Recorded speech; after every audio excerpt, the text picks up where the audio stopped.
Working here on this remodel on this house in a historic part of town. This house is from the 1840s, and so you can only imagine the indiscrepancies and the flooring here, and it's really out of level. So you can probably see here that we have some new OSB flooring. It's been installed and glued down, screwed down to the floor joist. There's no deflection in the floor, which is good, and it's what you want. If you have deflection, you want to try to get that out. We'll show you here now though, even though that OSB is down, we still have some issues with this floor being out of level. It's not flat. And so in this floor, we're going to install some mosaic tiles, and we want it to be as flat as possible, as level as possible. And so we're going to go through some of the steps here and how you can do that, get that floor corrected so that the tile installation goes smooth and it performs properly for a long time into the future. The first step is that we want to vacuum the floor really good, get it all clean, get all the debris off, and then take just a damp sponge, because obviously you're going to have construction dust and debris and other things going on from the other trades and other things happening on the construction site. And just get a damp sponge, wring it out really good, and then you just want to get that sponge and just get all that little fine dust off the floor. So once you do that, then we'll show you the next step here. We're going to put a primer on this floor, and then we're going to protect the perimeter, the toilet flange. We have a drain here, some other things to show you here how you can self-level a floor and then move forward in the process of installing the tile. So now we've gotten that done. We've gotten the floor all wiped down with a damp sponge. We've got all that fine dust off, and the floor is very clean now so that we can go to our next step. But this is an important part of the process because we want to have very good adhesion to the self-leveling product that we're going to pour over this floor in this situation.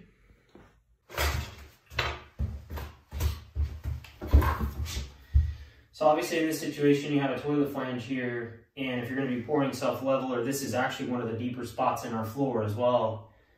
We don't want to flood the self-leveling product over the toilet flange.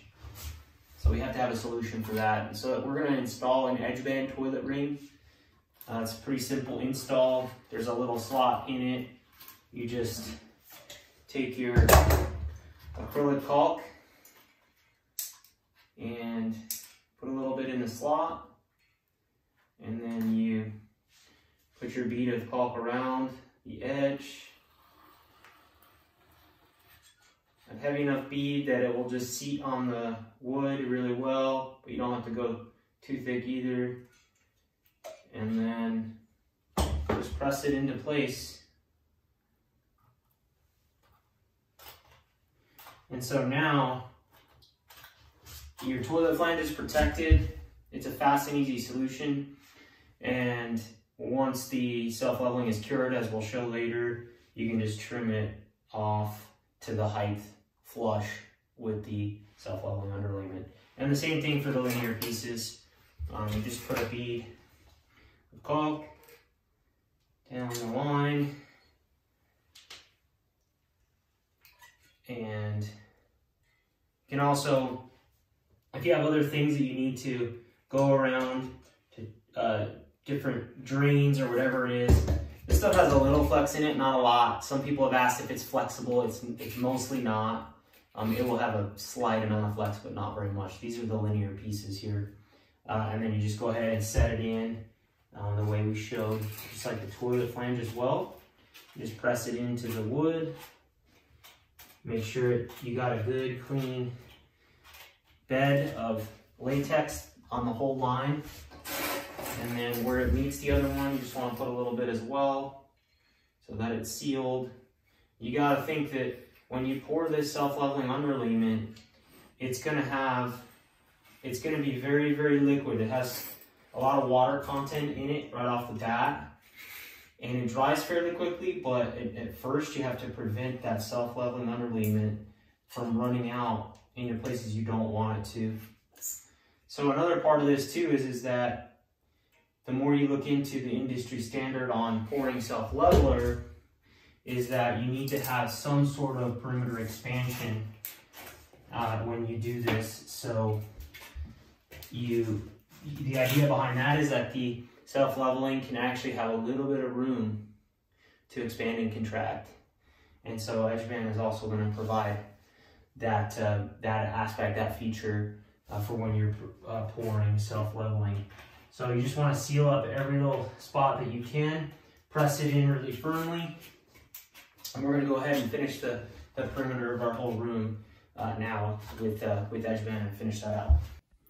So we now have the edge band installed around the perimeter of the room, and it's going to be a little shallower up here, so use some thinner pieces and protected this drain and pipes here coming out for the tub, and then our toilet flange. And so you also see that we have some caulk in here on these joints and on some of the nail holes. And the reason for that is to seal everything up, especially on these joints where the two pieces of plywood meet. You want to make sure that you seal everything up so that when you initially pour your self-leveling underlayment, as we stated, it will be very liquid, and you don't want to lose any of it through the floor. And so those are potential loss points. And so that's a good thing to do, is seal it up. Any nail holes, any little holes that you might find or see in the floor, you want to make sure to seal those up. And so now we're going to move on to the primer that will spread onto this floor. So every manufacturer for self-leveling underlayments has a primer. And in this situation, you also want to make sure that the self-leveling underlayment product that you choose is one that is rated to pour over wood. Not all self-leveling underlayment is designed to go over wood like we have here. So you need to check with the manufacturer and make sure that it's an approved process and way.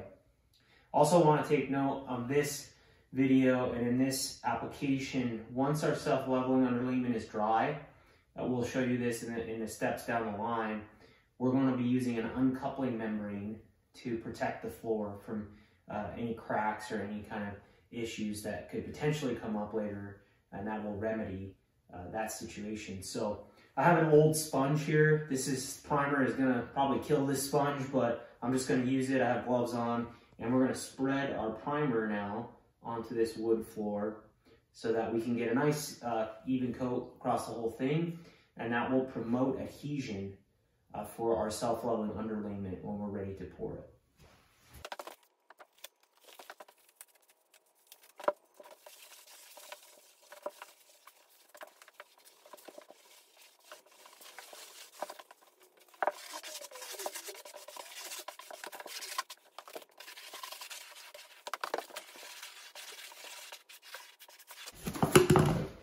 Yes, that's a dead sponge, but it had a good life and it served me well. Thank you, sponge. On this job, we're going to be using USG Quicktop. Really have been very satisfied with this product. I've used it many, many times, and it really does flow well.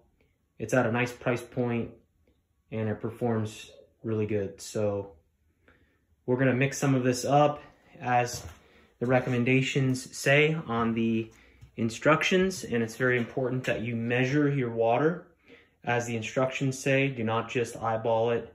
That's a very important and critical step to this process. Another part of this too is I really like to wear boots or spike shoes so that you can actually walk into the self-leveling underlayment, and that helps you to work the material. And you'll see in a minute, we're going to use our straight edge and make sure that we're achieving flat and working the material to flow into the right places. It will flow really well, but you just want to be able to walk in it with boots or spike shoes.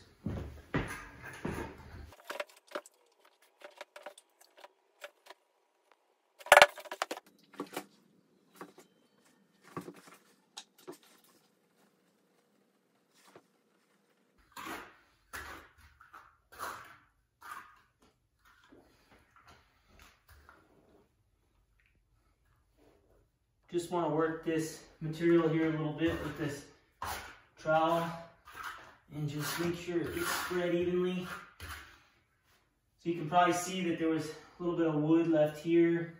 This was the highest spot on our floor, and so that's okay actually if you still leave some of that exposed and it's still seen, so that you're not necessarily pouring more material than you need to, but you just want to work the product into its place and just kind of get it to flow. It flows really well, but you just want to kind of work it and get it to move into, especially between the buckets, the bucket mixes, and you pour two separate buckets. You just want to work the two pours together so that you're not getting any ridges or high spots, and that you're getting a nice flat floor when you're all done and it's cured.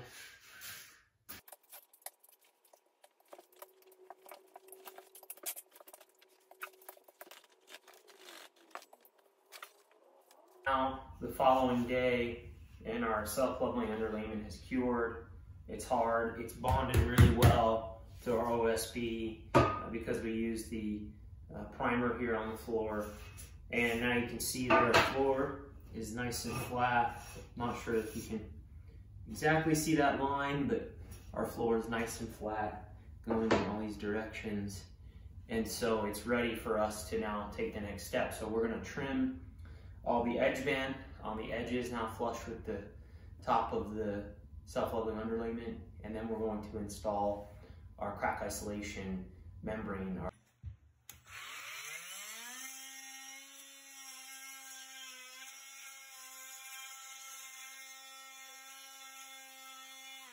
So we have our edge band all cut flush with our floor. And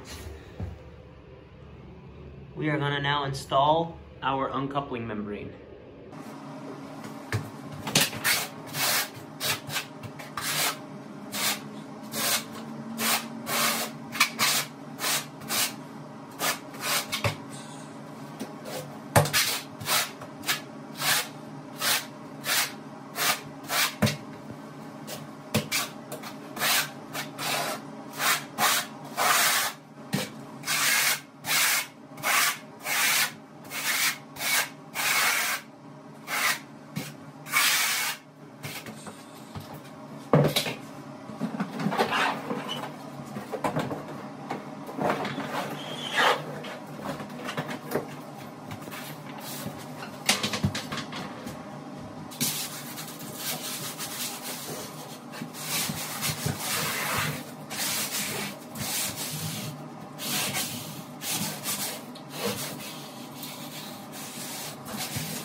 So we've completed the floor tile install.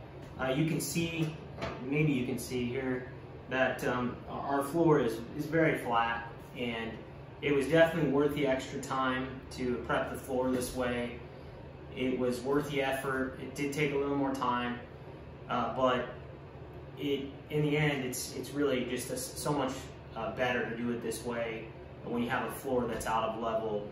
So if you're weighing whether or not you're going to self-level a floor that is really bad, it's out of level, and you're trying to fix it, it's definitely worth the extra time, especially too on the side of installing the tile. It's going to save you a lot of time on that side of things, and it's going to look better and the right way. So we're also going to include a link to some of the products that we used on this project, and appreciate you taking the time to watch this video, and we hope your next project goes smoothly and well.